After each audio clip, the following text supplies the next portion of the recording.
akbar. Allahu akbar walillahil hamd. Alhamdulillah. Apa yang hadir di hati kita? Semoga Allah mengisi hati kita dengan keimanan. Semakin tunduk, semakin sujud, semakin ingin merendahkan diri kita dalam ketakwaan kepada Allah.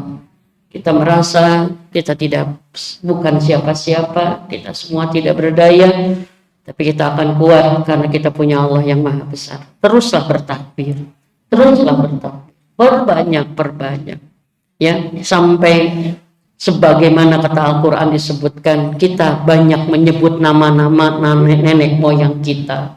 Kita banyak menyebut tentang apa-apa yang kita banggakan. Maka sekarang saatnya kita banyak menyebut Allah Subhanahu wa ta'ala. Dan tidak ada orang yang paling beruntung di muka bumi hari ini melebihi orang yang sedang menjadi jamaah haji. Ka'bah sudah pakai ihram. Ka'bah kemarin 1 Zulqa'dah sudah memakai putih, menggambarkan musim haji sudah dimulai. Karena musim haji tidak bisa sembarang waktu. Dimulai dari bulan Syawal, Zulqa'dah sampai 15 Zulhijjah. 13 Zulhijjah itu musim haji, ya. Maka Zulhijjah haji, ya, bulannya puncak haji, ya. Umi mengingatkan kembali, siapa yang belum berhaji, minta haji setiap saat kepada Allah. Mintalah haji. Dengan air mata kita, dengan tobat kita, kita minta haji. Karena diberi haji, diberi rizki terbaik di muka bumi ini. Diberi haji, diberi kemampuan menyempurnakan Islam kelima-limanya tanpa kurang satupun. Diberi haji berarti diberi nikmat. Bertemu Allah di dunia, di Arafah. Karena Allah menemui semua jamaah haji hanya 1 hari sepanjang tahun, yaitu di 9 Zulhijjah. Karena 9 Zulhijjah, ya, manusia berkumpul di Arafah, maka 1 hari itu menjadi tanah suci. Sekarang mah tanah biasa, tapi nanti 9 Zulhijjah Arafah menjadi tanah suci karena semua meeting point jemaah haji di sana, dan Allah menemui mereka. Menemui mereka ditemani oleh seluruh malaikat yang ada. Hanya yang beriman yang merasakan indahnya haji itu luar biasa. Dan hanya yang beriman yang merindukan haji lebih dari apapun. Umi mengingatkan, yang belum haji, mintalah. Mintalah haji kepada pemiliknya. Mintalah haji kepada yang menakdirkannya.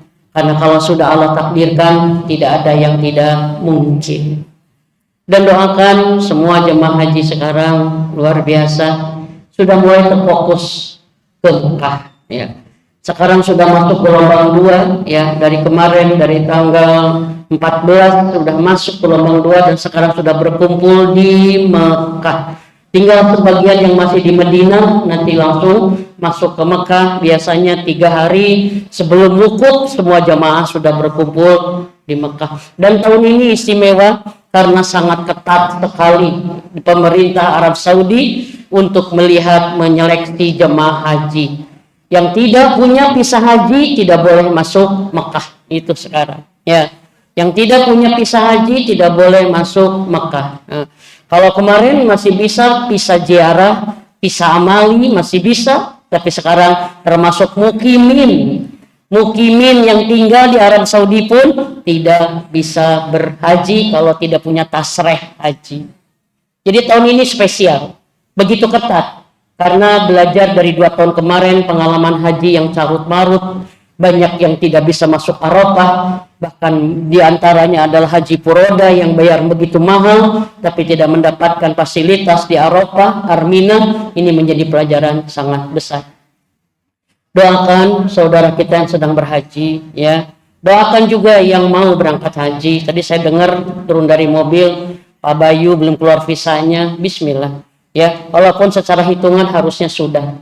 Tapi kalau memang sudah tercatat sebagai anggota kloter berapa ini berapa, insya Allah on proses sekarang, ya. Karena haji terakhir itu berangkat dari Indonesia harus tanggal 31.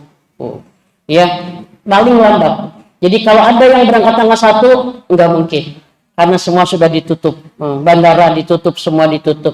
Jadi paling maksimal keberangkatan terakhir kloter 61 ya. Kloter 61 Jakarta itu berangkat pada asar hari Sabtu terakhir itu. Semoga Pak Bayu ya the last minute ya segera keluar, visanya tinggal 2 atau 3 hari lagi. Kalau sudah menakdirkan kun fayakun, insya Allah. Hanya ujian buat kita. Kita saudaranya mendoakan apa enggak gitu ya. Kita saudaranya mensupport apa enggak ya. Karena apa? Mendoakan jamaah haji itu mohon maaf sesuatu yang istimewa. Umar bin Khattab saat itu mau berhaji dan Rasulullah tidak berhaji. Rasulullah mengantarkan dari Nabawi sampai ke Miqat Bir Ali. Dengan apa? Memuliakan Umar, naik untanya dan Rasulullah menuntunnya. Ya Rasulullah, aku masa di atas Culangung gitu. Tahu Culangung ya? Karena orang yang tahu diri mah semakin dihormati, dia semakin tidak mau. Kata Rasulullah apa? Sesungguhnya aku ingin memuliakan engkau karena engkau hari ini adalah tamu Allah yang mau berhaji. Tolong kepada haji jangan sama. Ya, kepada orang yang mau berhaji itu Rasulullah memberikan kemuliaan. Sampai nuntun onta Umar berjalan sampai Miqat di Bir Ali. Berapa kilo lah jaraknya. Setelah itu apa? Yang kedua ini pelajaran yang besar. Jadi orang yang mau berhaji punya kedudukan sangat mulia di hadapan Allah, di hadapan Rasulullah, sampai Rasulullah pun memuliakan sedemikian rupa. Kenapa? Jamaah haji adalah duyufur rahman, tamu yang maha rahman. Kalau kita memuliakan Allah yang maha rahman, pasti memuliakan tamunya. Dan begitu turun Umar di Miqat, pas berangkat Umar mau berangkat ke Mekah, dia sudah mengambil talbiyah, udah labbaik Allahumma umratan haji. Rasulullah mengatakan, wahai Umar, ya Rasulullah berdoa kepada yang berhaji, mendoakan kepada yang berhaji. Ya Allah, bekali ahli haji ini dengan takwa, ampuni dosa orang yang mau berhaji, dan mudahkan mereka dimanapun mereka berada dalam prosesi hajinya. Itu doanya untuk yang mau haji. Tapi yang menarik apa? Kata Rasulullah apa? Tolong Umar, doakan kami di setiap doamu. Doakan kami di setiap doamu. Sekelas Rasulullah minta doa. Kenapa? Karena mau berhaji Umar. Berarti apa? Ini kedudukan dimuliakan oleh Allah bagi yang berhaji. Maka sangat innalillahi kalau orang sudah dimuliakan dengan karena hajinya, tapi dia yang mau berhaji malah menghinakan dirinya di tanah suci. Bayang nggak? Bayang nggak? Allah sudah ngasih privilege, ya kedudukan yang berbeda, tapi orangnya malah macam-macam haji. Kebayang nggak? Ya. Dan hari ini Umi dapat kabar dari tanah suci haji yang cukup berat tahun ini. Karena tahun ini ada sistem baru dari Departemen Agama, yaitu kerjasama dengan syarikah. Kalau dulu syarikahnya 1, kemarin sekarang syarikahnya 8. Jadi terjadilah sedikit ujian untuk yang berhaji. Satu kloter kalau biasanya kalau satu kloter dibagi 3 maktab gitu, dibagi semua suami istri ya satu kelompok satu ini. Kalau sekarang ujiannya luar biasa, terpisah ya, ada suami istri terpisah, ada ibu yang ditemani anaknya, isu yang nemananya terpisah. Tapi saya bilang ini haji, apapun skenarionya itu dari Allah. Allah ingin menghajikan dengan bagaimanapun Allah ujikan. Maaf ibu-ibu, untuk haji dan umrah jangan bisa berpikir semuanya akan seenak-enaknya, akan senyaman-nyamannya. Tidak, karena bagian haji mabrur Allah jadikan saringannya ujian. Di enak-enaknya pasti yang itu enaknya, di nikmat-nikmat pun pasti ada susahnya. Maka banyak didoakan. Kemarin saya pantau kloter yang berangkat dari ini, ya ada 2 hari belum dapat kamar, terpisah. Saya bilang banyak istighfar. Saya rasanya pengen terbang ke sana, pengen ngedampingin gitu, karena ingin menenangkan suasana itu. Karena apa? Haji tetap kembali gimana hati. Marah-marah ke pembimbing, marah nggak selesai, dah itu bukan masalah kita. Oh, tapi terpisah, dah bukan kita yang ngatur. Kenapa di tepi makanan? Kenapa hotelnya? Kenapa naik ini? Kalau yang suka marahnya marah, di itu nauki. Yang suka komplainnya komplain, di ditunya itu. Yang sombongnya sombong, saya di Bandung sebegini, di sini diginikan, emang lo siapa gitu. Saya pahami ya teman-teman. Dan kata Mimin luar biasa hari ini gejalaknya. Bismillah. Kita hanya menunaikan tugas, tapi semua apa? Ujian bagi hati-hati yang akan dihajikan. Banyak doakan.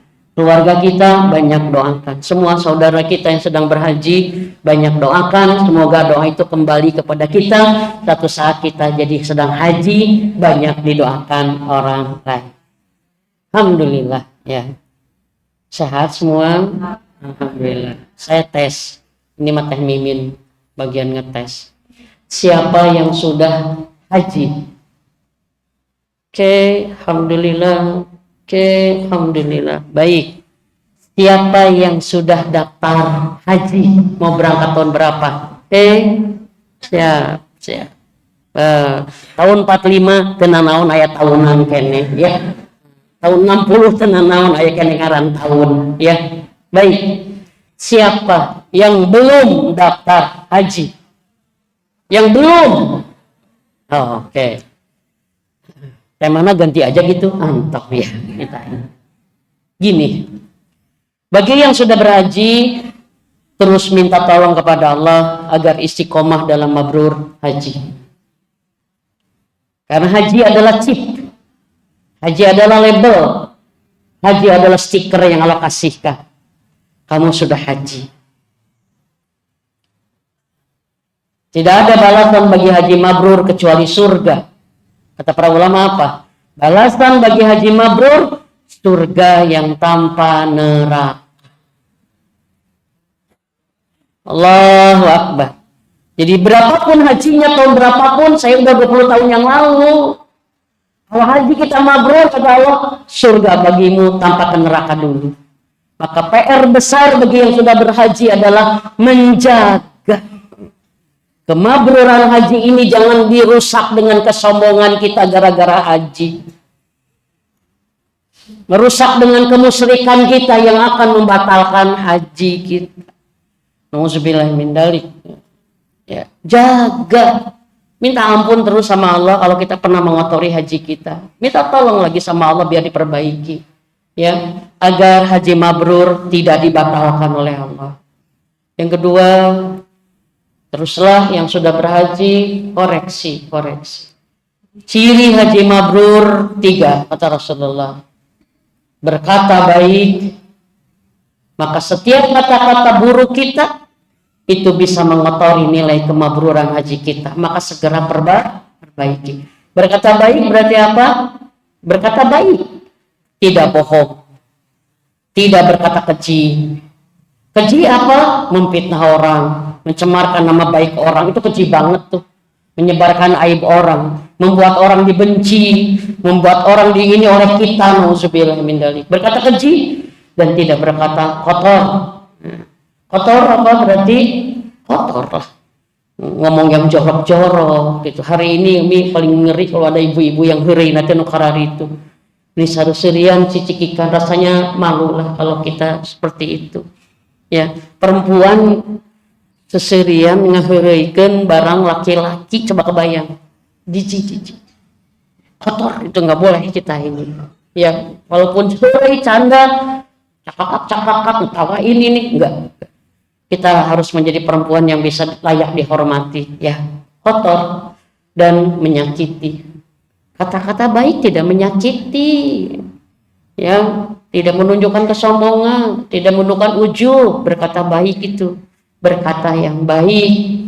Yang kedua, haji mabrur memberi makan fakir miskin. Haji mabrur itu jiwanya dermawan, pengennya memberi aja. Itu yang selanjutnya menyebarkan salam, itu haji mabrur. menyebarkan salam, absus salam. Dia menyelamatkan siapapun yang bersamanya dari keburukan dirinya dan perbuatannya, menyelamatkan. Ada orang yang punya aib, dia tutup aib orang itu. Ada orang yang punya masalah, dia bantu sekuat tenaga. Ada orang yang ini menyelamatkan aja, pokoknya menyelamatkan. Ya, yang belum, ya, yang sudah haji itu, yang belum berhaji sudah daftar, tolong nabung. Lebihi dari setoran 25 juta. Lebihin dari sekarang. Mampu sejuta setahun, mampu seminggu 200.000 masukin agar apa? Agar nanti di tahun keberangkatan kita tidak terlalu berat saat harus pelunasan. Karena tahun ini adalah tahun terbanyak orang tidak mampu melunasi, tahun terbanyak. Maka ini menjadi edukasi haji dari saya. Saya sebagai teman ibu-ibu semua harus mengingatkan. Ibu-ibu yang sudah daftar haji, udah bayar 25 juta, tolong jangan dulu beli ini, beli itu, tolong. Terus aja tambahin dulu aja tabungan itu. Sedih pahami nggak? Kenapa? Kalau ibu berangkat 10 tahun lagi, ibu berangkat 5 tahun lagi, ini saatnya kita nyicil 5 tahun. Kenapa? Mikirnya begini, Bu. Maaf, contoh. Tahun ini biaya haji sekitar 58 juta. Dan yang berangkat tahun ini minimal menunggunya itu 7 tahun minimal. Minimal. Yang berangkat 2025 itu mohon maaf, kalau 7 tahun berarti apa? Di 2018 daftarnya. Bahkan ada yang 2013 baru berangkat sekarang. Berarti lama banget masa temponya. Ya, tapi kenapa? Karena dulu udah setor 25, makanya dapat porsi itu, tapi tidak nambah. Pada saat sekarang harus bayar 58 juta, berat. Ya, karena 25 harus 58, berarti berapa bayarnya lagi? 33. 33 sekaligus ke berat. Sudah memang. Apalagi berdua dengan suami. Jadi 66. Allahu Akbar. Maka saya tolong titip. Yang sudah daftar haji, tabung terus. Ada kemarin jamaah haji yang harus berangkat 2027. Dia terpanggil tahun ini. Karena dia termasuk dalam daftar yang sudah lunas ininya, biayanya udah memenuhi kuotanya. Jadi pada saat dia dikabarkan ini udah segini pemasukannya. Alhamdulillah. Dan subhanallah karena si ibu ini rajin, dah saya 3 tahun deh, 4 tahun deh harus mulai ini. Ternyata apa? Kemarin dia mendapat pengembalian karena tabungannya sudah 65 juta. 65 juta berarti apa? Dikurangi. Udah dapat berlebihan. Sahabat ibu-ibu, ya itu yang belum berhaji tapi sudah daftar, sudah dapat angkanya. Enggak apa-apa, 45 itu undangan dari Allah. Tapi saya berani, bismillah insya Allah. Tidak akan kita nunggu lebih dari 10 tahun. Enggak insya Allah. Insya Allah.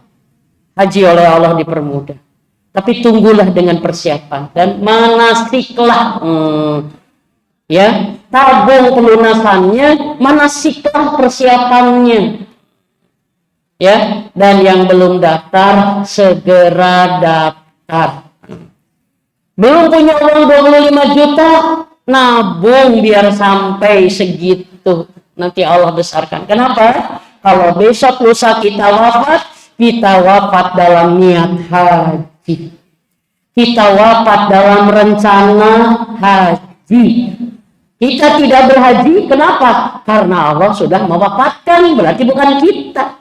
Tapi nanti, kalau kita belum daftar, kita wafat. Gimana? Kenapa belum daftar? Belum ada uangnya ya Allah. Memang udah ada berapa? Belum ada 25 juta ya Allah. Memang belum ada berapa 25 juta? Baru ada berapa? Bisa dipahami nggak Ibu? Kalau saya belum daftar 25 juta ya Allah, karena memang ada uangnya. Saya baru punya uang 2 juta, tercatat bahwa kita ingin haji. Bisa dipahami Ibu? Karena haji harus diprioritaskan. Harus diprioritaskan. Sampai tidaknya kita berhaji, itu bukan urusan kita. Kita hasil itu serahkan kepada Allah. Kan jadi tidaknya haji itu hasilnya. Bisa dipahami nggak? tapi prosesnya kita nikmati sebagai penungguan haji. Ya, insya Allah. Kalau tiap malam dari sekarang kita suka mengucap haji, Allahumma rzuqni hajan mabrura, hajikan ya Allah saya hajikan. Nanti Allah hajikan dengan cara Allah yang mungkin paling tidak kita duga. Yang penting apa? Di hati kita seberapa besar ada keinginan haji. Di pikiran kita ada seberapa besar keinginan haji. Ya Allah meminta bukti.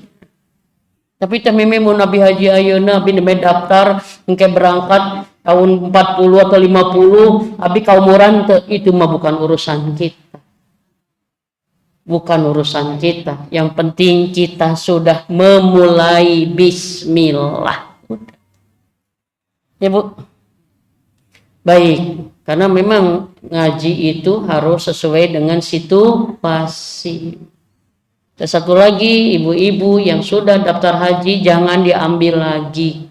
Jangan dibatalkan lagi dengan alasan haji mah lama bisa takaburu mending umroh heula. Kalau memang ada rezeki yang lain, jangan ambil itu 25. Ibu umroh dulu lebih bagus, gladi resik namanya. Persiapan. Tapi kalau nggak ada lagi hanya 25-nya, jangan batalkan haji. Karena haji tidak bisa digantikan oleh 10 kali umroh, oleh 100 kali umroh. Haji mah haji. Bisa dipahami ibu-ibu? Ya, tapi nanti gampang dah bisa aya deui hese nungguanana. Ibu daftar dengan suami beda 1 jam aja Bu, terus beda sabaraha puluh tahun ininya. Karena percepatan. Yuk bismillah. Mudah-mudahan haji jadi prioritas dan saya khusus berdoa kata para ulama, siapa yang belum mampu haji, umrohlah. Yang belum mampu umroh, berkurbanlah. Yang belum mampu kurban, bersedekahlah. Yang mampu bersedekah, masa ada orang tidak mau bersedekah, beristighfarlah gitu ya. Seperti teh bina-bina teuing ya. Baik ibu-ibu, kita hari ini memenuhi janji saya membahas kemarin tentang masalah dan banyak sekali respon yang japri kepada saya tentang curhat ya, konsultasi tentang permasalahan, sehingga saya perlu memberikan dasar-dasarnya, kerangka-kerangkanya. Masalah apapun itu gitu ya, bentuknya dari mana, caranya seperti apa, pada dasarnya ada cara-cara yang sama walaupun ada cara-cara yang berbeda. Bisa dipahami enggak? Misalkan ada 20 cara misalkan, contoh, pasti 10-nya mah sama atau 15-nya mah sama, tapi yang 5-nya disesuaikan dengan permasalahan yang spesifik ya. Tapi secara dasar saya ingin menyampaikan bahwa bismillah. Hari ini kita belajar mencari cara ya. Karena kalau sudah tahu caranya, maka tidak ada lagi yang susah bagi yang tahu caranya. Betul tidak Ibu? Ya. Saya yakin kalau ada yang ngomong gini, susah yang bikin brownies kukus teh. Pasti yang ngomong susah itu karena tidak tahu caranya. Dan bagi yang sudah tahu pasti ngomong gini, masa susah? Pira oge gitu kan? Bener nggak? Masa susah? Pira oge bonus fokus cuman diginiin, cuman lagi mau kayak gitu. Karena kenapa? Karena dia sudah tahu. Dan saat ini kita belajar agar kita tidak lagi gagap, panik gitu, bahkan stres sampai depresi gitu gara-gara punya masalah karena kita tidak tahu caranya. Di sini kita judulnya cara menata masalah. Berarti masalah teh kudu ditata, kudu diberesan. Singkat saja ya, karena kemarin kita sudah ininya udah terbahas sedikit ya. Masalah. Apa itu masalah? Segala sesuatu yang memberatkan hati, yang jadi beban pikiran, yang menimbulkan perasaan-perasaan tidak baik. Ya, masalah segala sesuatu yang membuat kita sedih, bingung, kecewa, takut, sakit hati, ya. Di dalamnya ada harapan-harapan, tapi kita nggak sanggup gimana, oke? Masalah. Kalau boleh dengan uraian kata, masalah itu dari kata ma dan salah. Ma itu apa? Ma itu apa? Dengan. ya. Dengan salah berarti apa? Kata para ahli, masalah itu terjadi pasti karena ada yang salah. Ada yang salah. Oke, kita ngaji buat kita, buat siapa? Buat kita, ya. Kita punya masalah nggak hari ini? Punya. Ini jujur, ya. Punya atau banyak? Banyak atau banyak sekali? Ya. Seperti ini udah lama atau belum? Udah lama, ya. Kenapa lama? Kenapa banyak? Ya, kalau hari ini ada yang merasa banyak masalah, mungkin karena masalah itu bertambah dari masalah awal yang tidak diselesaikan. Karena yang namanya masalah bisa beranak, bisa bercucu. Tahu? Tos cucu incuan duyutan lagi kan kebayang. Ya, kenapa sih Teh Mimin kok jadi gitu? Satu, contoh ini contoh. Masalah hutang. Satu masalahnya, punya hutang. Ya. Tapi kemudian kita ya kan cari solusinya dengan ngomong ke suami. Ya. Ternyata suami cuek. Ya, kita akhirnya apa? Marah ke suami. Merasa tidak tanggung jawab. Kok saya ngomong nggak dianggap, padahal ini hutang bersama. Sekarang masalah jadi berapa? 2. Masalah hutang dengan masalah dengan suami. Ya. Suami enggak, Bu? Ya. Nah, saat kita marah sama suami, ayam mitoha. Ayam mertua. Ya kan? Mertua tidak menerima kita marahin anaknya. Jadi masalah ya seberapa? 3. Ditegurlah sama suami, sama mertua. Ditegur kita, ada ibu kita. Iya. Tapi nggak boleh gitu. Kalau memang masalah ini jangan salahin suami dong. Kata juga koreksi. Kenapa teteh punya hutang? Kenapa nyari anak ibu aja?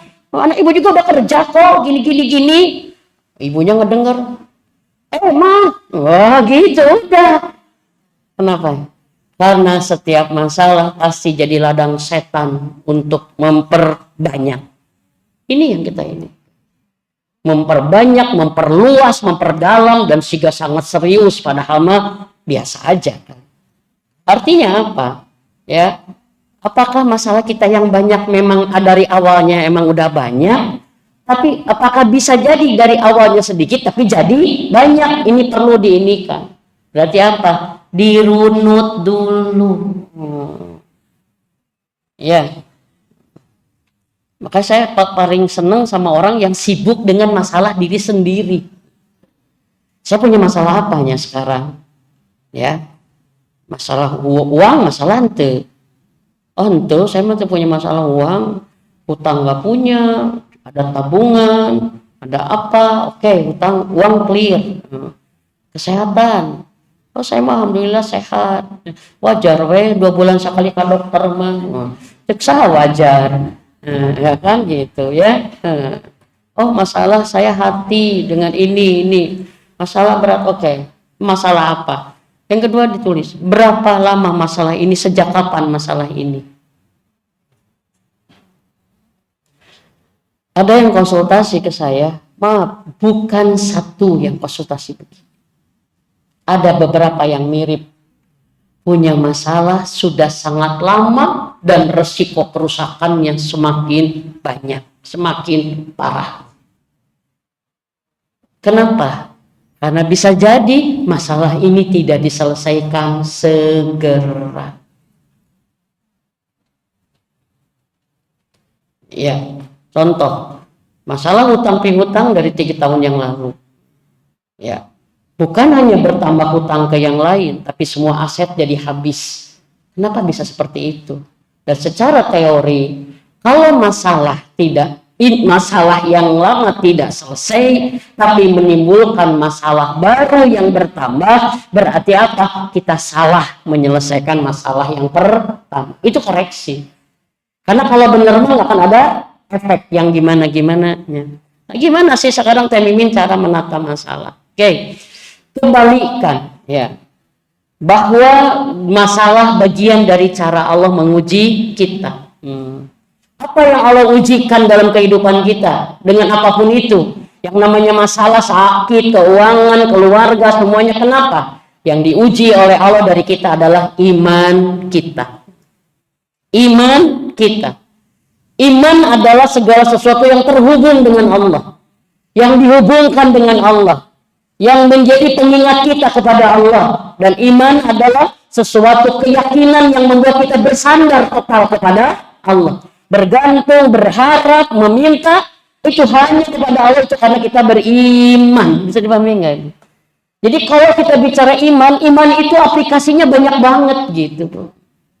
Ya, masalah kita adalah ujian keimanan kita. Apa yang Allah ujikan dari masalah ini? Satu, dengan masalah ini kita ingat Allah enggak? Itu satu. Dengan masalah ini kita mendekatkan kepada Allah enggak? Itu bisa dipahami enggak? Kalau kita sudah ingat Allah, kemudian kita mendekatkan diri kepada Allah dengan masalah-masalah itu, berarti apa? Kita sudah melibatkan Allah.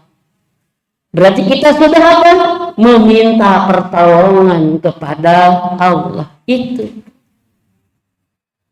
Maka bukan masalahnya, tapi kita mensikapinya, menjalaninya pakai iman atau tidak. Itu. Lawannya iman apa? Hawa nafsu. Lawannya iman berarti apa? Menolak cara-cara Allah. Contoh misalkan, ini real ya. Kita punya masalah. Oke, masalah apa nih? Yuk bayangin, masalah yang berat apa sih? Punya hutang? Ini sana wajah-wajahnya rada hutang, rada ini ya. Nah, semoga kita suatu saat sembuh dari hutang ya, bebas, amin. Ya, masalah perasaan diri dari orang lain atau perasaan diri ke orang lain itu. Sudah pahami? Bedakan, bisa beda nggak? Perasaan ada dua. Perasaan yang dibikin oleh orang lain ke kita atau dibikin oleh kita ke orang lain. Punya? Saya gini aja. Kalau kita punya masalah karena orang lain ke kita, itu lebih mudah. Tapi jangan sampai kita mau sampai salah kita ke orang lain itu. Karena apa? Kalau kita punya masalah oleh orang lain, berarti kita korban. Oke? Korban kita kalau korban makan disakiti, dibikin sedih, ditakutin, dipermalukan, dihina, itu masalah.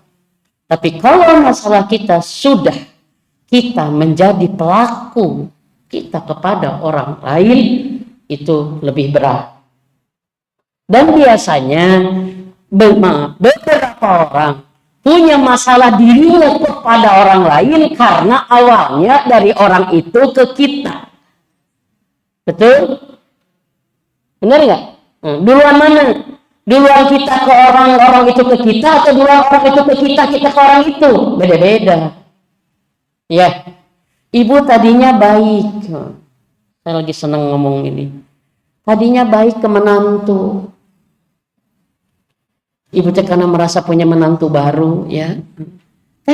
Sarapan dulu sini sama mama.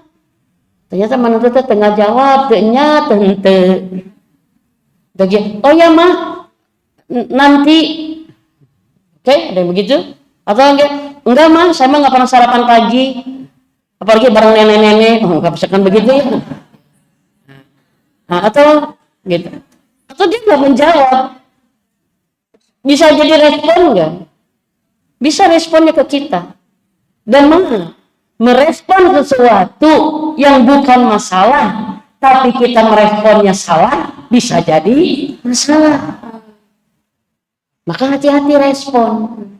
Contoh, sarapan dulu sama mama sini nih enak, kita antusias tuh.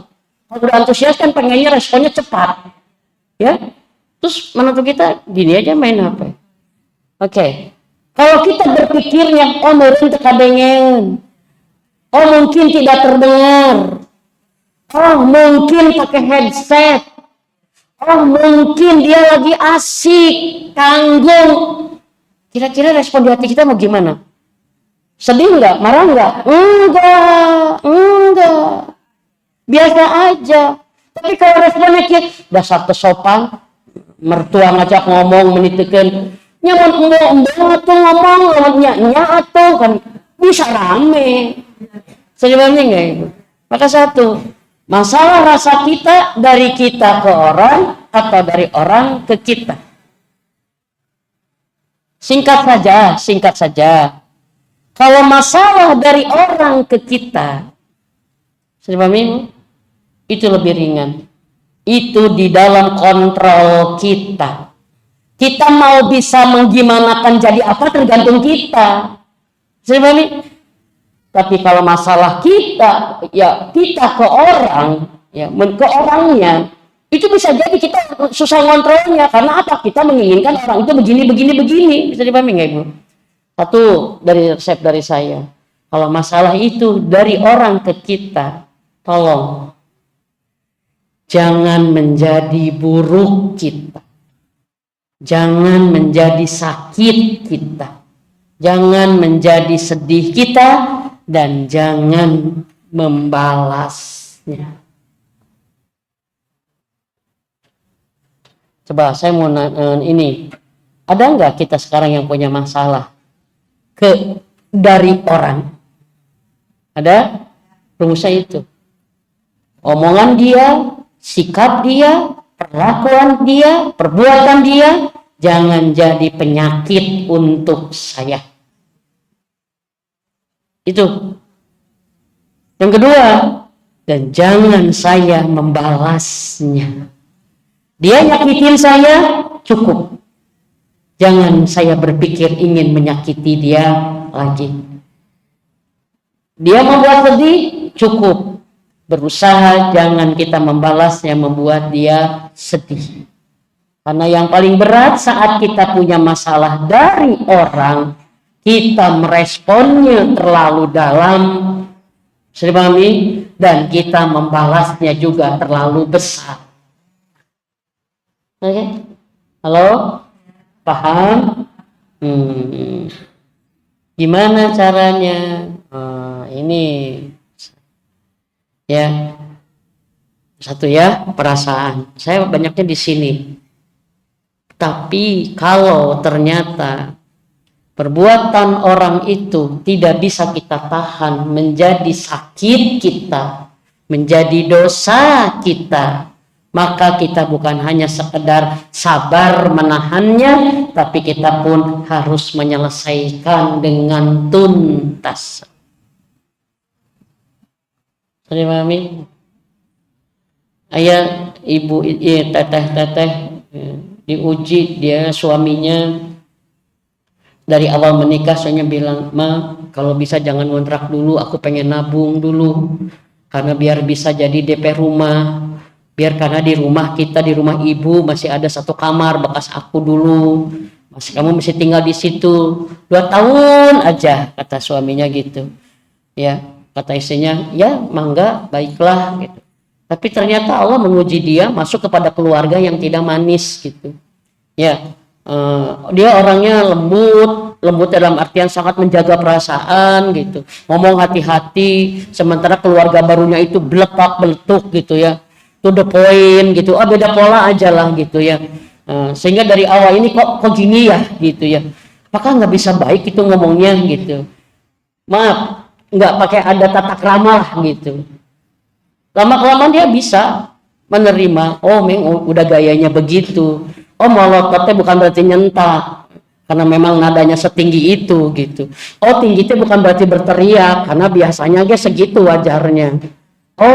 Dirubah. Framing dia. Apa yang dia biasa dengan keluarganya yang begitu sungkan, begitu sangat menjaga, begitu tata krama, dia berhadapan begini, dia bilang, oke, berarti framing saya berubah. Kalau ada orang yang mohon maaf gitu, gayanya tidak sopan, jangan berpikir dia tidak sopan.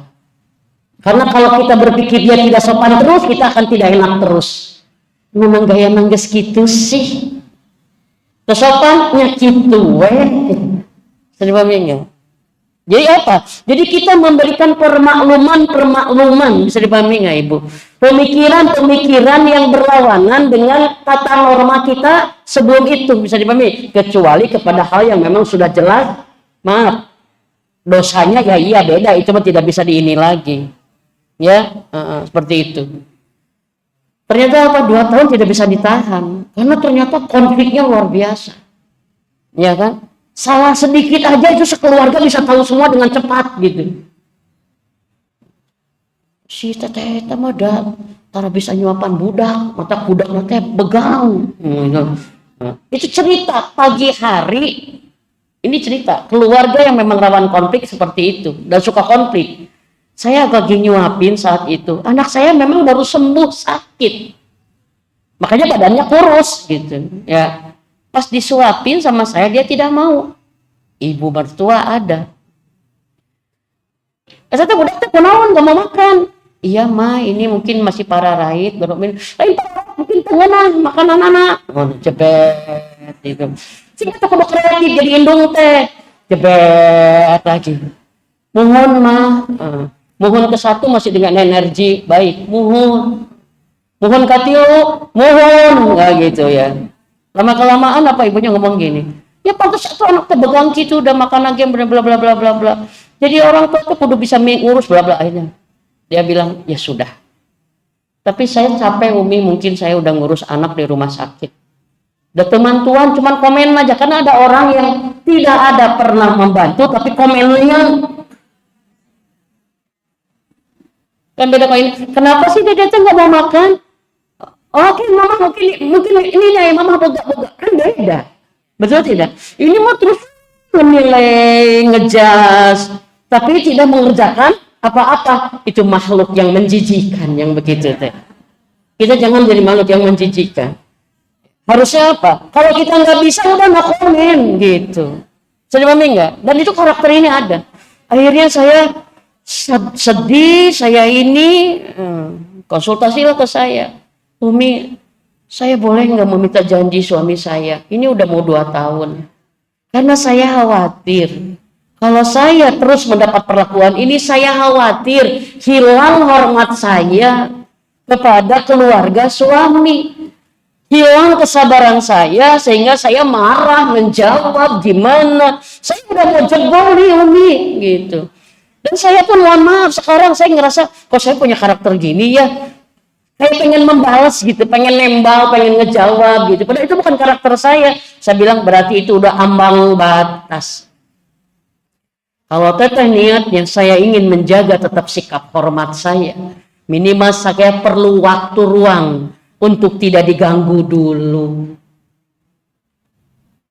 Lalu saya bilang apa maksudnya? Saya mau minta ke suami udah 2 tahun menghindar. Pindah. Saya bilang boleh karena teteh sudah di abang batas soalnya hayangna ngajawab gitu. Mama bisa diem nggak sih mah? Pengennya gitu. Saya teh katanya pengen gini. Mama ngomongnya doang nggak bisa nggak gitu nggak begitu.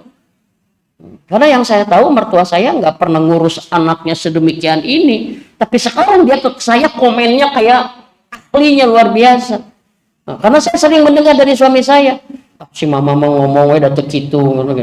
Mama cuma ngomong doang, Umi, dah dulu mama juga nggak begitu, boro-boro nyuapin anak. Mama mana ada pegang sendok untuk mulut anaknya, kata suaminya. Berarti kan ini bermasalah. Dan maaf, salah satu menata masalah. Kalau masalah semakin berat oleh Allah, oleh orang dikirim kepada kita, kita tahu diri ambang batas kita, maka disinilah kita boleh menghindari masalah itu dengan baik. Jadi artinya apa? Masalah ini dari siapa? Kalau dari orang ke kita bisa menahannya, jadi ladang amal sabar yang luar biasa. Tapi kalau sudah tidak bisa ditahan, berarti tidak bisa disabari. tidak bisa ditahan, tidak bisa disabari, kita nggak bisa nahan emosi, kita nggak bisa menahan respon, bisa dipahami nggak? Kita nggak bisa menahan rasa kita kepada dia, sudah enak, sudah sebel, sudah gimana, itu berarti sabar kita memang di situ. Ya, terus tambahan deui gitu lah Bu. Bisa dipahami nggak Bu? Kalau ibu ngangkut 10 kilo, terus badai mejerel, ditambah 5 kilo, badai mejerel pisan gitu kan? Ibu tambah lagi, stop. Saya di sini. Bisa dipahami Ibu? Ini secara teknis kita punya hak menghindari masalah yang dikirim orang kepada kita. Tahu tahapannya berarti menatanya? Oke? Jangan masuk ke hati, jangan bikin kita sakit, oke? Tahan kita membalas yang sama dan tahan selagi bisa.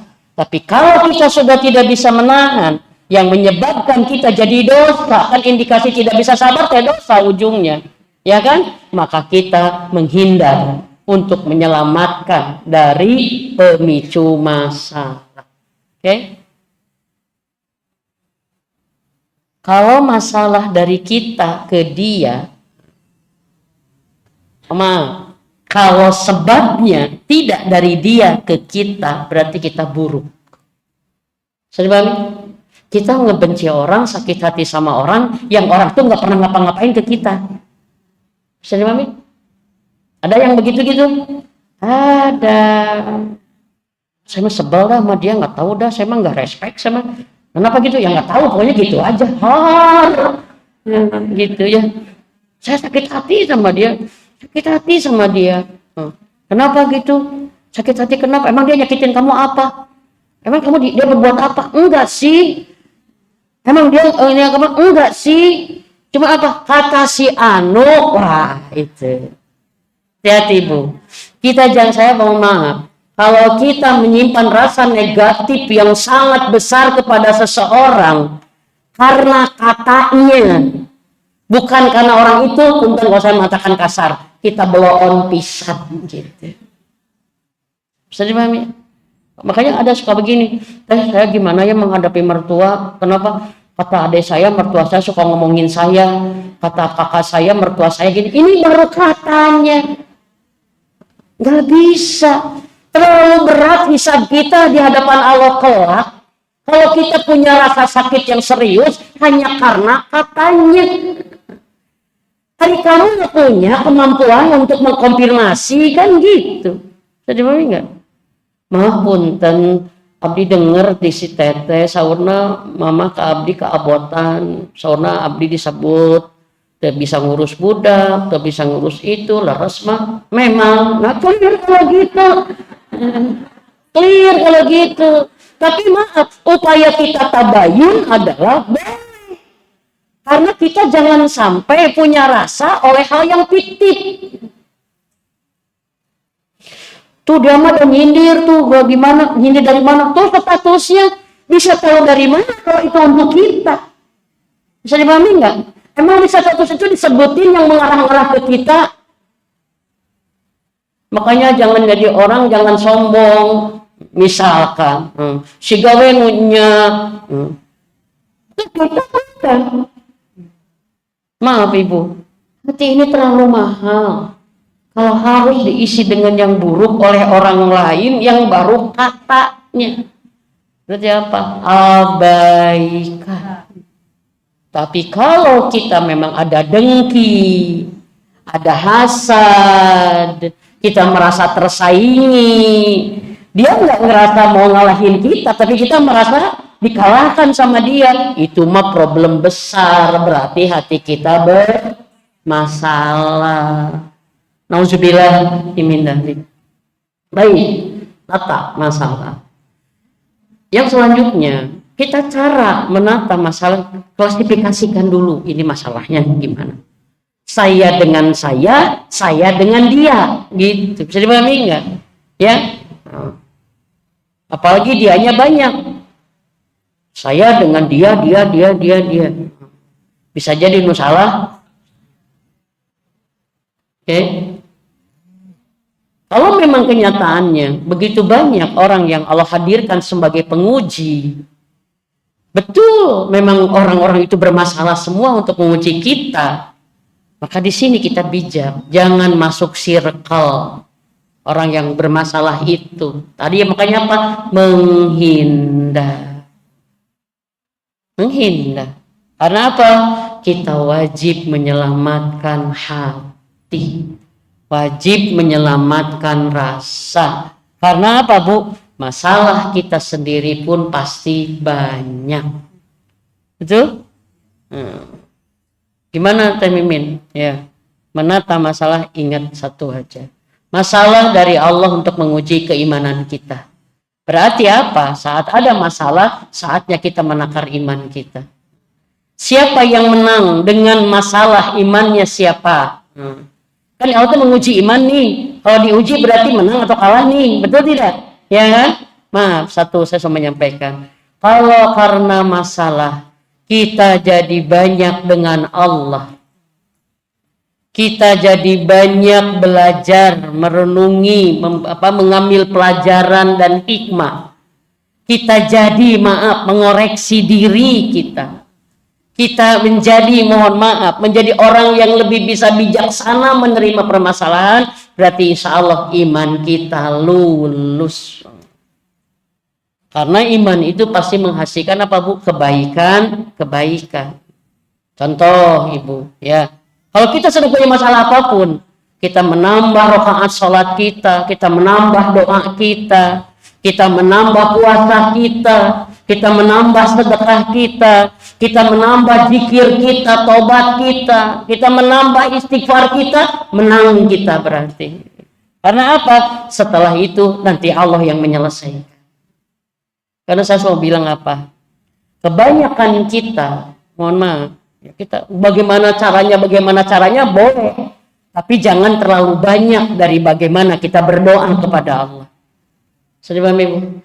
Orang yang menang dalam menghadapi masalah, dia yang melibatkan Allah karena imannya, berarti apa, Bu? Satu, dia yang memaksimalkan ikhtiar dalam menyelesaikan masalah itu. Apa sih ikhtiar menyelesaikan masalah? Doa yang tidak berhenti. Doa itu tidak akan pernah berhenti loh, Bu. Satu doa, Bu. Yang kedua apa? Sholat ibadah. Terutama jelas sholat. Karena sholat adalah Allah berikan sebagai mekanisme cara kita meminta tolong. Jelas itu dalilnya. Ya. Doa jelas kita meminta tolong kepada Allah. Sholat iya juga. Maka apa? Maaf, yuk kita koreksi. Seberapa banyak masalah kita, sudahkah membuat alasan kita memperbanyak doa kita, memperbanyak salat kita, dan memperbanyak amal soleh kita. Kalau kita sedemikian berarti apa? Kita sesuai dengan tujuan Allah memberi masalah. Karena satu, Allah memberi ujian kepada kita, iman kita. Kenapa? Karena Allah ingin kita lebih dekat kepada Dia. Ikhtiar. Nanti kalau sudah, mohon maaf, sudah berdoa, sudah sholat, sudah melakukan ikhtiar yang kita bisa. Contoh, kita tidak menjawab, kita tidak membalas. Contoh, ya, kita bisa menahan godaannya, itu ikhtiar kita. Kalau sudah itu, nanti Allah yang menyelesaikan. Saya mengutip kata Ibnu Qayyim al-Jauzi ini buat kita. Jangan pernah kita bisa menyelesaikan masalah dengan diri kita, karena itu tidak akan pernah terjadi. Masalah selesai bukan oleh kita, tapi oleh siapa? Allah yang kita mintai tolongnya. Kata Ibnu Qayyim apa? Allah menguji kita dengan masalah bukan sedang menguji kemampuan kita menyelesaikan masalah itu. Tapi Allah sedang menguji kita sebanyak apa kita meminta pertolongan kepada Allah dengan masalah itu. Bisa dipahami, Ibu? Halo, ini bahasanya enak banget. Allah memberi masalah bukan menguji kemampuan kita menyelesaikan masalah, bukan. Tapi Allah menguji sebanyak apa kita meminta pertolongan kepada Allah untuk menyelesaikan masalah itu. Berarti sebenarnya masalah kita itu untuk kita atau untuk dimintakan kepada Allah? Untuk dimintakan kepada Allah. Dengan cara apa tadi? Jadikan doa, jadikan ibadah, nanti Allah menuntun ikhtiar kita. Karena terkadang, mohon maaf, Allah hanya meminta kita melangkah sederhana, selanjutnya Allah yang meneruskan. Cuma Allah kalau kamu tidak melakukan satu langkah, yang nggak ada gitu, nggak dibuka gitu. Contoh gini lah, kita hanya disuruh buka aja kerannya gitu, buka kerannya. Kita nggak melakukan, ya nggak akan bisa, nggak akan keluar. Cuma buka kerannya aja itu, nanti selesai dengan itu. Bisa dipahami nggak Ibu? Ya, contoh misalkan, maaf, kita ada masalah anak-anak gitu. Ikhtiar kita apa sih? Minimal kita menyampaikan ke suami, itu ikhtiar kita, Bu. Karena suami adalah pihak yang harus tahu tentang keadaan anak kita. Ya, kita ngomong aja, ayah, kemarin ada masalah, si AA ya nakal lagi di sekolah. Kita menyampaikan. Kata suami, adik kudu kumaha deui atuh budak teh kirim we ka barak gitu, kan gitu misalkan. Ini fenomena ini ya. Iya. Tapi minimal, Ibu maaf Bu, kita tidak tahu. Siapa tahu dengan kata-kata kita yang sedikit itu, justru Allah sedang membukakan solusi yang banyak. Ya, pokoknya istilahnya melangkah aja deh. Lakukan aja. Sekarang masalah kita sakit. Doa udah belum? Udah. Ibadah udah belum? Udah. Kan kata Allah apa? Bila kamu sakit, aku yang menyembuhkan. Kan gitu kan bahasanya Al-Quran kan? Bila kamu sakit, aku yang menyembuhkan. Berarti menyembuhkan itu siapa? Allah. Dan saya minta Allah menyembuhkan karena apa? Udah ngadoa. Ya kan? Kita berobat dengan Quran. Dengan apa? Sekarang apa? Ke tempat terapi, kita pergi ke dokter, ke puskesmas. Itu ikhtiar sunatullahnya. Atau maaf. Ya, saya mau udah nggak mau ke dokter. Saya mau nggak mau ke terapi. Kenapa? Jauh, nggak kuat. Minimal air aja juga bisa. Ya Allah, jadikan ini ikhtiar saya. Ya, atau ibu tolak angin. Iya, iya kan? Kenapa saya teh kayak ini, kayak lengan begini?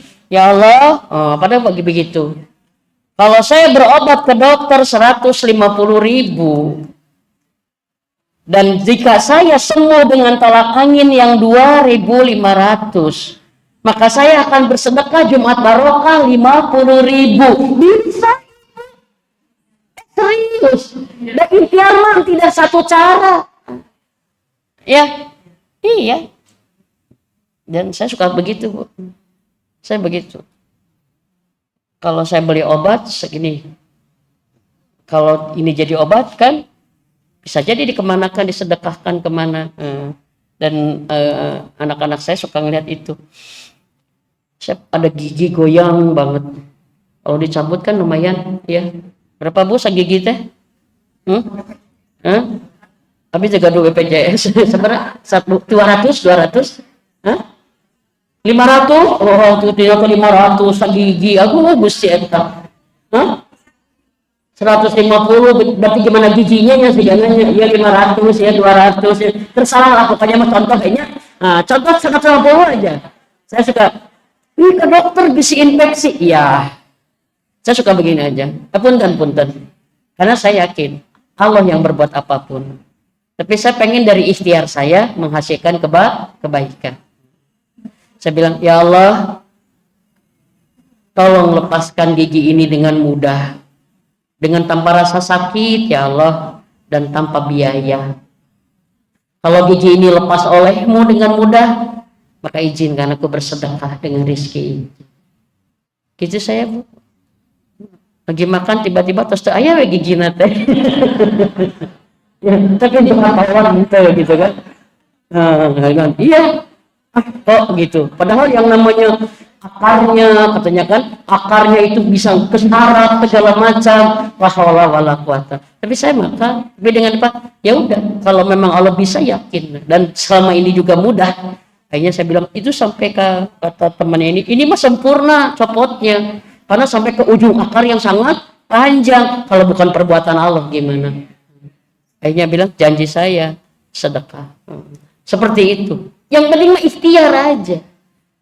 Kita ke suami, Bu, ikhtiar. Ngingetin tuh ikhtiar. Ngomong baik ikhtiar. Jangan kita tegang, marah-marah terus, ada yang ngomong gitu. Apalagi ngomongnya salah lagi, ke status lagi. Ada juga ya suami egois ya, lebih mikirin olahraga kesukaannya daripada pulang cepat menjaga istrinya. Apain? Ikhtiar. Poin. Dan Allah nggak menyuruh ikhtiar kita berat, Bu. Serius. Ayah punten, kalau bisa. Ini juga kalau bisa. Kalau tidak bisa, kudu bisa. Begitu ya. Kalau bisa, olahraganya dikurangin ya. Tidak tiap hari teuing. Da ibu teh suka butuh ayah. Itu ikhtiar yang bernilai amal soleh. Dan setan suka menghalangi ikhtiar kita dengan apa? Digoda. Mau berhasil, mau ngerti, mau. Percuma kamu ngomong itu setan. Lakukan dulu aja. Coba. Bisa dipahami? Maaf, ini kita peristiwa. Nabi Musa saat menghadapi suasana genting, Nabi Musa ke Allah luar biasa itu. Zikirnya ininya luar biasa. Ya kan? Dan pada saat Nabi Musa berhadapan dengan lautan dan di belakangnya Fir'aun sudah dekat, Nabi Musa yang hanya dilakukan apa? Kalau saya minta sama Allah, berarti saya harus nurut dengan petunjuk dari Allah. Kan gitu. Harus nurut dengan perintah dari Allah. Kata Allah, ketukkan tongkatmu. Kalau pakai manusia, mana ada tongkat bisa menolong kita? Kalau pakai otak. Tapi kalau pakai iman, kita meminta kepada Allah yang maha kuasa terhadap segala sesuatu, menguasai laut, menguasai semua. Maka kata Allah, katakan ketukkan tongkatmu. Nabi Musa tinggal melakukan aja. Tidak begini, hari Allah saya minta tolong dari Fir'aun, bukan minta tolong ketukin ini. Tidak, kenapa? Dia yakin bahwa Allah maha kuasa menolong dia dengan caranya yang luas. Maka dia tinggal melakukan aja, ketukan. Ternyata apa? Tongkat itu seperti tombol membuka lautan karena memang Allah yang berbuat. Bu, kita ingin gak sih dalam kehidupan kita punya masalah, punya keajaiban-keajaiban seperti Musa? Pengen gak sih kita punya keajaiban seperti Nabi Yunus yang ini? Pengen gak sih? Dan kita bisa sebenarnya, walaupun dengan berbeda level. Bisa dipahami gak? Kalau Ibrahim mungkin bebas dari api yang harusnya membakar, kalau kita mungkin bisa bebas hutan. Iya, kita dari bebas dari yang menyakiti, kita dengan apa, tapi intinya apa? Menata masalah, jangan pernah lupa.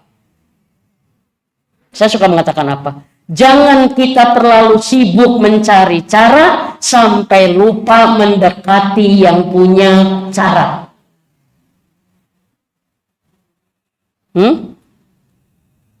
Yang akhirnya lelah, putus asa. Yang punya cara siapa? Allah. Ada lagi nggak selain Allah? Enggak. Ya udah. Kita kalau contohnya gini realnya, kumaha caranya?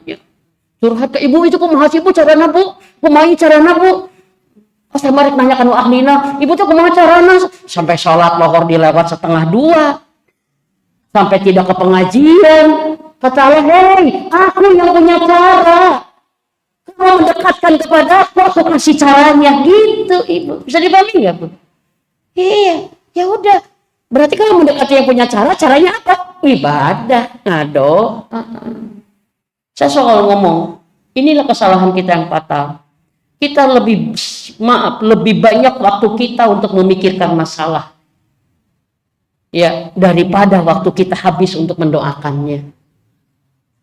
Saya memang maka cara menata masalah adalah apa? Dekati yang punya cara. break dulu deh. Karena semua dilihat di Al-Quran. Semua para nabi, orang-orang soleh yang terlibat di Al-Quran sebutkan itu apa? Dalam setiap masalah pasti apa? Ada doa. Doa. Pasti ada apa? Ada ibadah. Nabi Zakaria sholat, betul tidak? Nabi Ayub sholat, Nabi Yakub sholat. Ternyata di kisahnya itu betul tidak? Kenapa? Karena memang itu cara dari Allah untuk siapapun yang punya masalah. Maka tatalah masalah dengan iman kita. Karena Allah tidak sedang menguji kemampuan kita, tapi Allah sedang menguji keyakinan kita kepada pertolongan Allah itu. Jangan lebih sibuk mencari cara daripada sibuk mendekati yang punya cara. Aduk-adukan kayak capek. Setelah itu apa? Runut masalah, lakukan ikhtiar yang bisa dilakukan. Oke.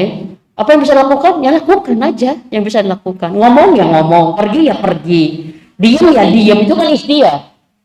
Dan setelah kita meminta, ya melakukan ikhtiar, ternyata nanti dampaknya apa, ada kekhawatiran, berdoalah minta perlindungan.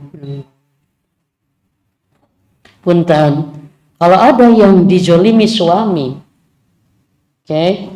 jangan biarkan suami melampaui batas menjolimi kita. Karena kita punya waktu untuk menyelamatkan diri. Bisa dipahami?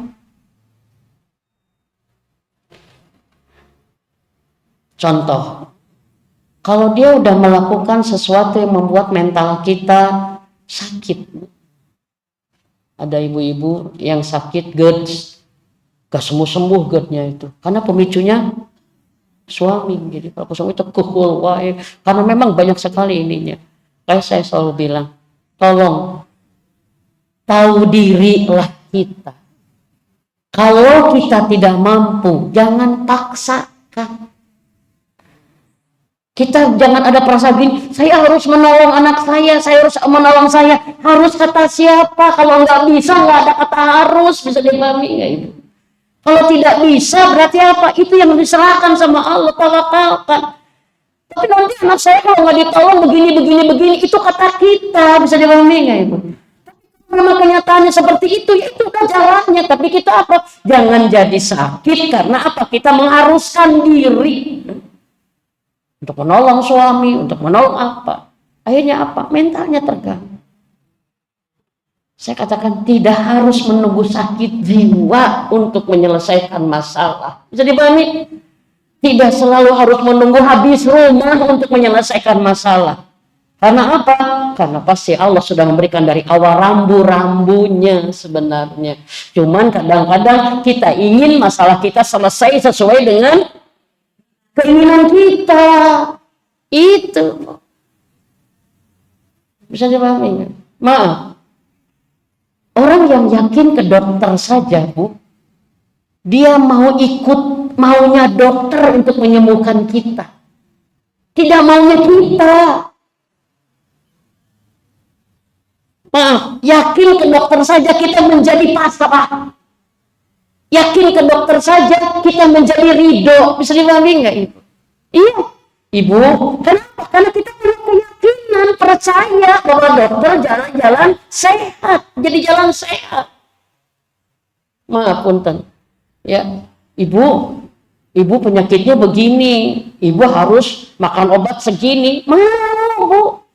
Makan obat sekali makan genot gitu kan. 3 kali sehari. Mau, kenapa? Yakin ini salah satu ikhtiar saya.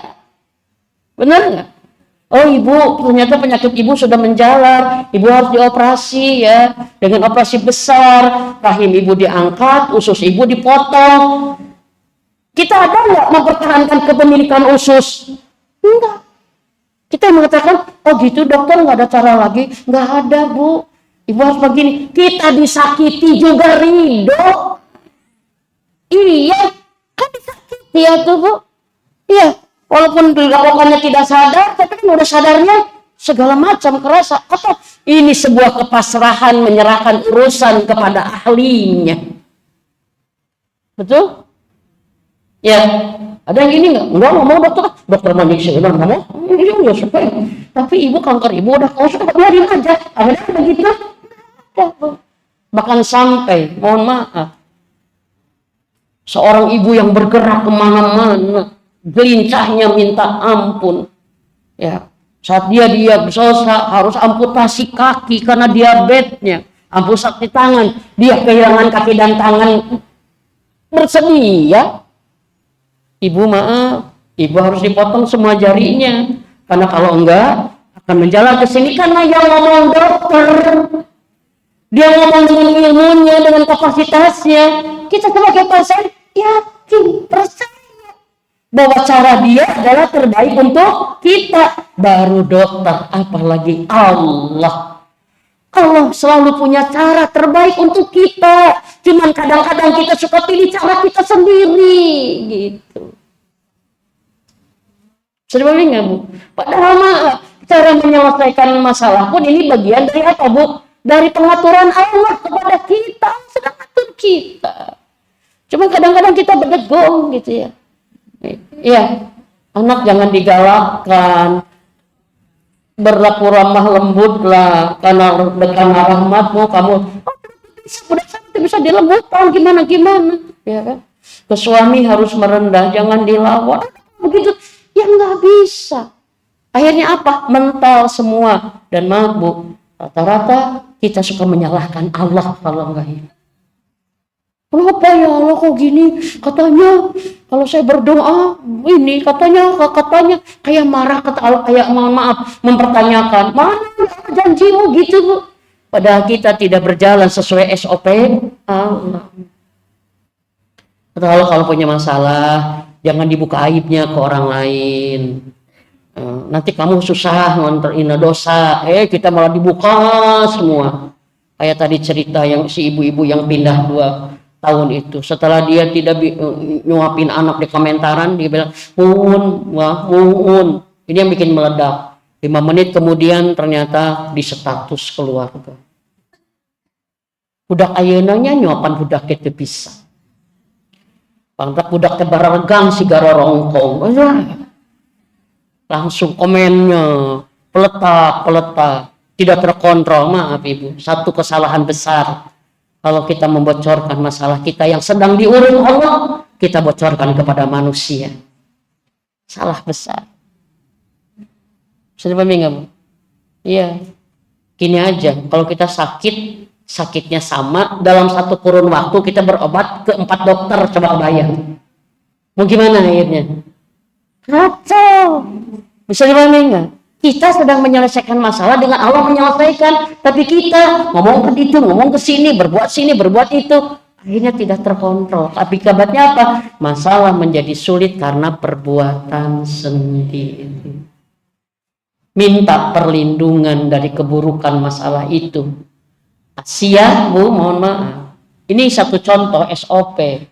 Kalau kita punya masalah, menjadi menderita karena perbuatan kezaliman orang lain, maka kita minta kepada Allah perlindungan dari kezaliman orang itu. Gitu. Itu. Asia mintanya apa? Ya Allah, lindungi aku dari kezaliman Fir'aun. Itu jelas loh. Bagi itu SOP dari Allah. Tuh Asia aja. Minta perlindungan dari Fir'aun. Kita masih jahat-jahatnya juga nggak ada Fir'aun, betul tidak? Tapi kita sering nggak meminta kepada Allah perlindungan dari keburukan anak kita, keburukan suami kita, keburukan orang-orang yang buruk yang Allah hadirkan dalam kehidupan kita, termasuk keburukan diri kita sendiri. Bisa dipahami caranya? Ya. Dan kalau memang bagian dari ikhtiar itu Allah meminta kita, mohon maaf, misalkan dipertemukan dengan manusia sebagai ahlinya, kayak kita sehat ke dokter, betul tidak? Ya kan? Kita ini kemana? Masalah advokasi kita ke pengacara, itu kan berarti apa? Ada orang-orang yang Allah pilih spesialis untuk menyelesaikan masalah kita. Dan satu kata, setiap ikhtiar kita bernilai amal soleh. Ada keluarga yang sudah 3 bulan pas saya ribut karena waris. Ya, pada punten ya Bu ya. Kalau keributan ini disebabkan karena, mohon maaf, kelalaian almarhum untuk menginikan, khawatir bisa menyangkut. Harusnya anak-anak tuh bisa menahan. Jangan ribut, jangan saling ini, cing kasihan sama orang tua gitu. Ini mengisi kasih waris, nah ribut deh. Kan kebayang. Ternyata apa? Karena mereka semua mengerti. Diselesaikan oleh pemikiran yang tidak mengerti. Akhirnya apa? 7 kepala ya ada 7 ide, 7 gimana, tidak nyentuh, akhirnya saling menyalahkan, merasa benar sendiri. Panggil ahlinya. Akhirnya akhirnya ini mah begini penyelesaiannya, geningan gampangnya. Iya. Hari yang tahu caranya mah gampang. Kenapa jadi pas saya? Karena semua bodoh, tidak tahu caranya di bab itu. Berarti apa Bu? Kalau memang masalah kita harus dihadirkan ahli, itu menjadi bagian ikhtiar maksimal kita sebagai tanda ketidaksanggupan kita. Oke? Bagus kalau ibu-ibu menjadi teman sharing yang positif. Teman sharing Bu. Tapi jangan jadi pola kebiasaan. Apa-apa ngomong ke orang. Berarti kita udah nggak siap menampung kalau gitu. Berarti kita terlalu lelah. Ya, saya katakan kita tidak bisa menahan selamanya. Tapi kita pun tidak bisa sembarangan menyalurkan. Maka Allah punya saluran yang baik. Yaitu apa? Dalam air mata doa. Dalam air mata sholat. Bahkan bisa jadi kita menemukan nikmat dekat dengan Allah saat berat masalah di sini. Tapi yang saat pasti semua akan selesai. Yakin Allah akan menyelesaikannya bila kita dengan Allah menyelesaikannya. Bisa dipahami? Itu saja. Kebayang? So, pulang dari sini cing sariri atau bucing cerah gitu ya. Punya masalah teh ya. Salah lah, ringan lah, gimana lah gitu ya. Mimin gimana ini? Ya udah, insya Allah bismillah saya ngasih clue-cluenya ya. Jangan ya menjadi kita bulan-bulanan dari masalah yang kita hadapi. Satu aja, masalah menguji iman kita. Maka tunjukkanlah keimanan itu saat kita sedang menghadapi masalah. Baik, itu saja dari Umi. Mohon maaf lahir batin. Ada yang bertanya? Kita sampai jam. Ya, siap. Boleh. Ini titipan pertanyaan dari saudara yang mengurus. Umi, adik bungsu saya laki-laki tidak bekerja, sudah berumah tangga dan punya anak. Apakah keluarga adik saya itu hidupnya ditanggung oleh orang tua kami ya jadinya? Bagaimana menurut agama Islam? Karena selama ini adik gagal terus. Baik. Kalau dia berusaha, berarti kategorinya tidak mampu. Setiap orang yang tidak mampu wajib ditolong oleh keluarganya. Tetapi dalam proses ketidakmampuan yang ditolong, kita cari peluang-peluang kemampuan yang lain. Bisa dipahami nggak? Karena bisa jadi tidak mampunya bulan ini, bulan depan dia udah bisa. Bisa dipahami? Ya, bisa jadi tidak mampunya tahun ini, tapi kita persiapkan tahun depan bagaimana? Dalam konteks tidak niat sepanjang hidupnya dibantu gitu. Bisa dipahami nggak? Maka maaf, keluarga itu bukan hanya sekedar membantu, solusi uangnya saja, tapi bagaimana dia diberikan peluang-peluang mencari apa? Mencari kemampuan dia. Kan ini bagus banget Rasulullah, mohon maaf ya. Hari ini ternyata di kita ada cara yang salah memberi bantuan sehingga menghasilkan mental yang salah.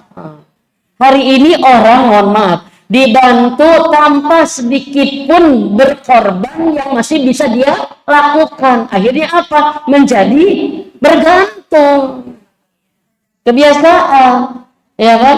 Dan Rasulullah tahu banget siapa yang benar-benar memang sangat tidak mampu semuanya, siapa yang masih punya kemampuan sedikit, siapa yang masih punya kemampuan banyak, maka kemampuan itu dieksplor.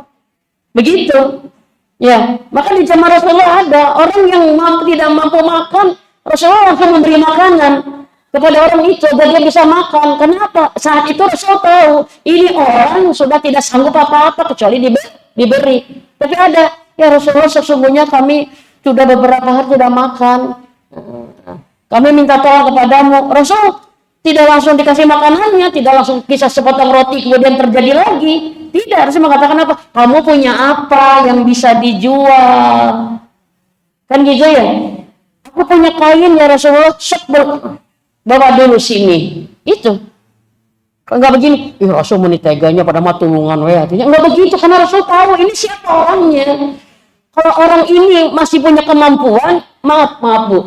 Kalau ada orang yang masih punya kemampuan tapi kita tidak berdayakan, kita langsung handle kayak kita kasih maaf solusinya dia tidak melakukan apa-apa, kita sama dengan melemahkan dia. Itu.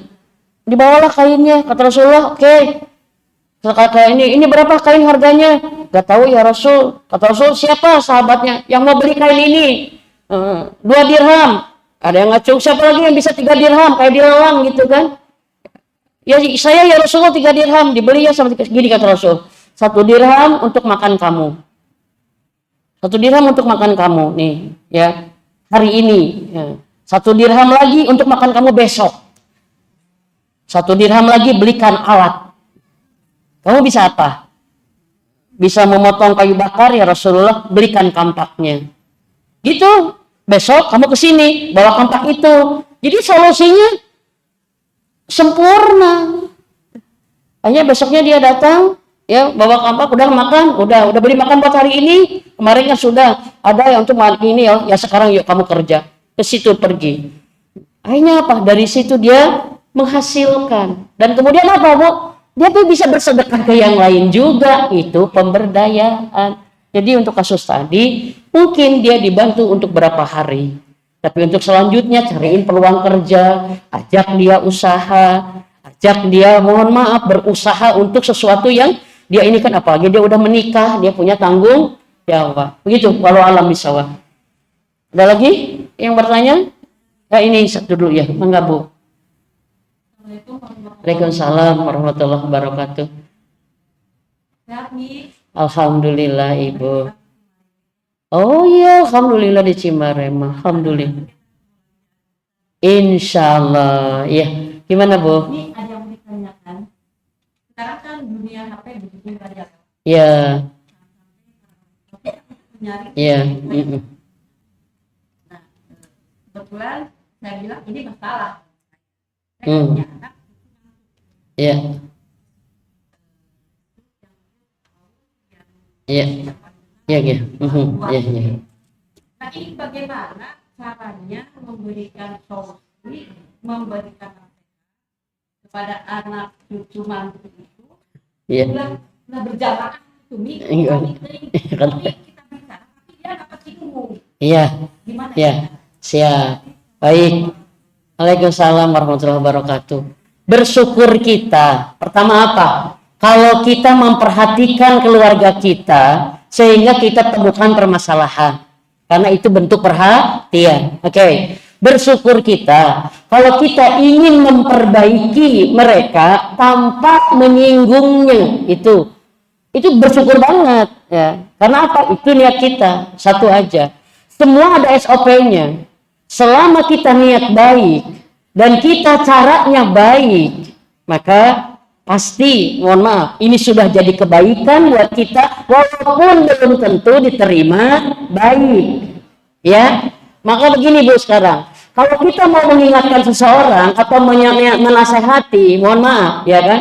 Ya, sebaik apapun kita, siap-siaplah direspon tidak baik. Tapi saat kita sudah baik, selesai. Karena hari ini ada orang yang tetap tersinggung, padahal caranya sudah sangat baik. Karena apa? Ini zaman fitnah. Tapi satu yang saya ingin sampaikan, karena kita ibunya, ininya apa? Sebelum kita bertemu dengan dia mengingatkan, banyak disebutkan namanya dulu ke Allah. Doakan. Ya Allah, lindungi anak-anak kami dari kelalaian HP, dari keburukan. Boleh campur surhat Bu. Kesel ya Allah ningalina eta sapopoe teh karariung teh. Tolong atuh ya Allah. Ya, jangan biarkan keluarga kami jadi buruk, jadi rusak gara-gara makhluk eta HP eta. Tolong ya Allah, saya mau ngomong ke menantu saya, namanya ini, binti ini, gitu Bu. Ya kan? Mau ngomong tentang HP, tolong tuntun lisan saya untuk ngomong baik, tuntun hatinya untuk menerima kebaikan. Nah, kalau udah gitu, tawakal. Teh, mama badan nyari ya sok we, pikiran kan. Lakukan aja sebaik kita, insya Allah. Pahala dari Allah tidak berkurang dengan tersinggungnya dia. Dan kita jangan takut menyinggung seseorang kalau kita tidak ingin menyinggungnya, tetap dia tersinggung, itu di luar kontrol kita, ya, insya Allah. Baik, nuhun Ibu. Ya, kita berdoa. Ya Bu, Ibu punya masalah, jadi doa kita sekarang doakan masalah. Punten, saya lupa tadi. Masalah harus membuat kita semakin akrab, dekat dengan Allah, juga dengan orang yang punya masalah itu. Kalau kita punya masalah dengan suami, Bu, maka masalah itu harus membuat kita jadi lebih dekat dengan Allah dan dekat dengan suami. Dengan anak pun begitu, dengan mantu pun begitu. Dengan apa? Memperbanyak nama dia disebut dalam doa kita. Bahkan mohon maaf kalau ada yang tidak sependapat. Mohon maaf ya, kita boleh berbedakan. Ada seorang ibu, dia mengatakan apa? Semakin saya khawatir dengan kehidupan anak mantu saya, keluarga saya, semakin banyak saya mendoakannya dengan detil di hari-hari saya. Jadi sebutin namanya, Bu. Cucu 12 sebutin semua. Mantu 8 sebutin semua. Dengan apa? Dengan spesifikasi kasusnya. Itu berarti apa, Bu? Itu cara kita membuat lebih dekat dengan Allah gara-gara dia, dan kita lebih dekat dengan dia gara-gara masalah ini. Gitu. Gitu, Bu. Dan dia mengatakan apa? Mimin, maaf, karena saya mendengar begitu banyak hari ini ibu-ibu yang sudah tua harusnya tumanina, harusnya sakinah, menyiapkan husnul khotimah, tapi jadi banyak sakit, banyak rudet, jadi bahkan malah jadi pemarah, jadi buruk gara-gara masalahnya. Kata dia bilang, tolong sampaikan teh, saya punya masalah yang berat dari anak-anak saya. Saya ngomong sebisanya, saya berbuat kemampunya, selebihnya saya bawa ke sholat, ternyata apa? Tidak lama Allah menyelesaikan dengan semuanya. Dengan apa, Bu? Satu persatu anak saya yang punya masalah saya bawa dengan salat hajat saya. Salat hajat, Bu. Saya salat 2 rakaat dengan hajat anak ini, gitu. UTBK, wah UTBK ringan itu ya, Bu ya. CPNS, anak ini jodoh misalkan. Anak ini mohon maaf dililit hutang, keluarganya mau bercerai. Saya maaf ibu-ibu. Ternyata saya melihat orang yang paling hebat adalah apa? Orang yang membawa anaknya kepada sujud kepada Allah. Sholat, Bu, bawa sholat. Satu tema. Kalau ibu punya maaf, ibu punya 10 masalah dalam satu doa bisa. Oke? Okay? Tapi bisa juga ibu punya 10 tema dalam 10 doa, bisa kan? Iya, betul tidak?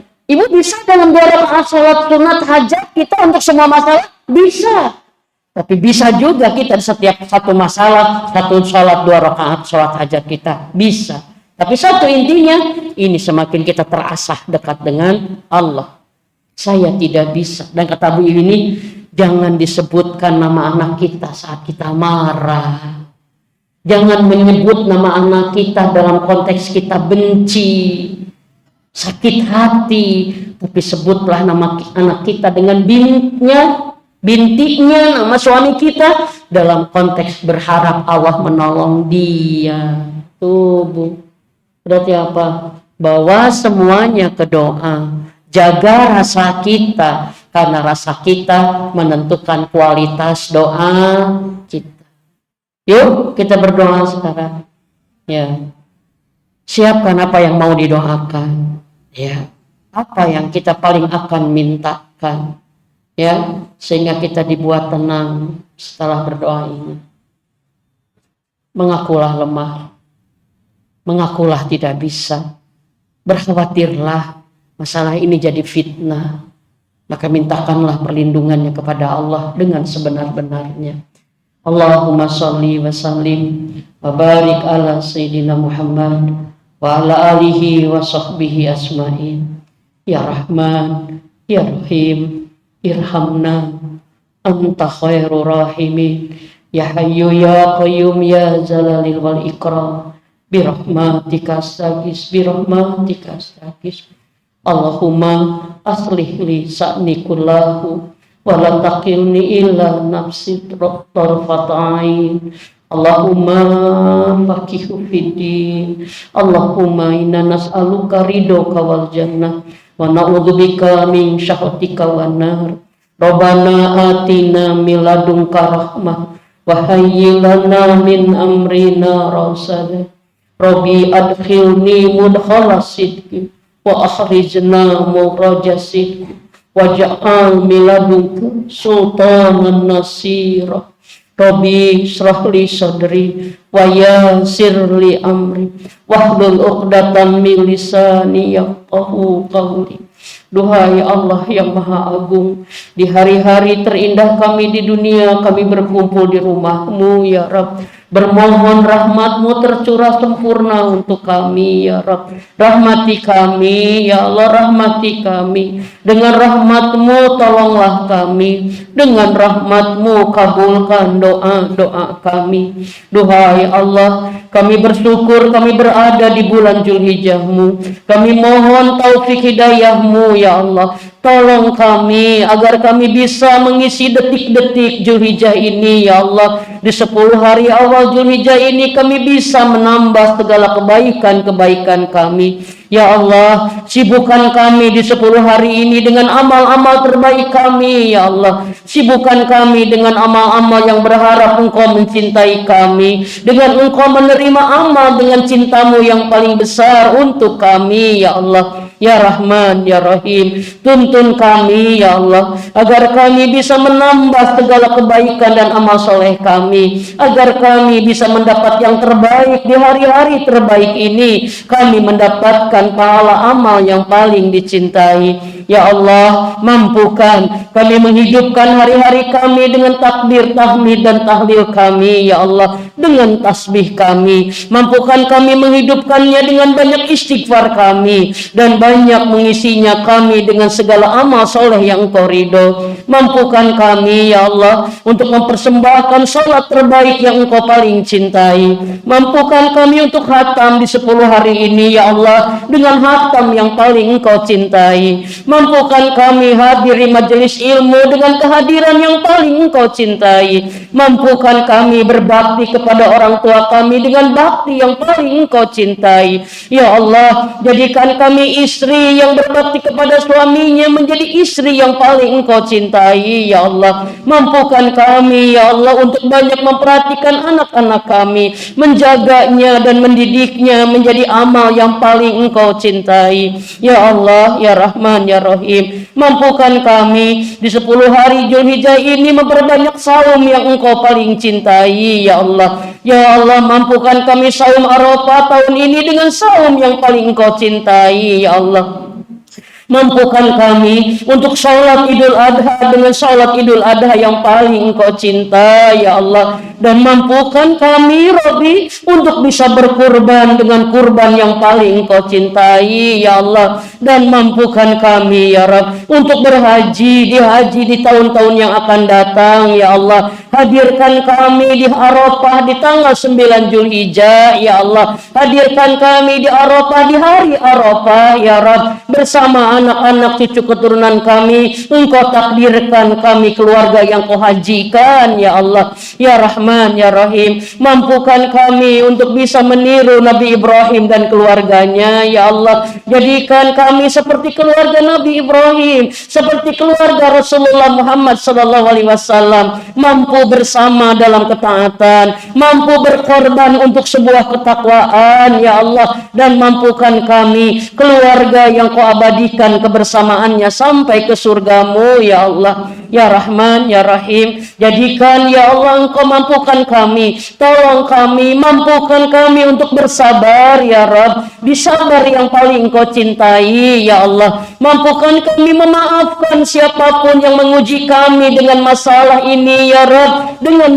memaafkan yang paling Engkau cintai ya Rabb. Dan ya Allah, mampukan kami ya Allah menjadikan masalah ini menjadi jalan kami lebih lapang ya Allah, lebih berserah Rabbi. Jadikan kami hamba-Mu yang pasrah dengan segala kebaikan yang Kau tetapkan dalam takdir-takdir-Mu ya Allah. Ya Allah, mampukan kami untuk menjadi hamba yang ridho dengan ridho yang paling Kau cintai ya Allah. Ya Allah, sungguh Engkau menjadi saksi ya Rabb, apa yang ada sedang kami hadapi, masalah apa yang sedang Kau hadirkan dalam kehidupan kami, persoalan apa yang sedang Kau ujikan dalam kehidupan kami. Tapi kami mohon ya Allah, jadikan kami hamba-Mu yang ridho ya Rabb, yang ridho dengan masalah ini ya Allah. Ridho kami menerimanya dengan iman bahwa Engkau tidak pernah memberi yang buruk untuk kami. Kami ridho dengan ujian-ujian dalam kehidupan kami ya Allah. Kami ridho Engkau berikan ini sebagai kami terpilih oleh-Mu ya Allah, dengan keyakinan pasti Engkau mampukan kami untuk menghadapinya ya Allah, pasti Engkau mampukan kami untuk menjalaninya ya Allah. Maka kami mohon Robbi, dalam segala permasalahan yang ada dalam kehidupan kami mohon ya Rabb, kuatkan iman kami ya Allah, kuatkan takwa kami agar kami menyelesaikan dan menjalani masalah ini dengan keimanan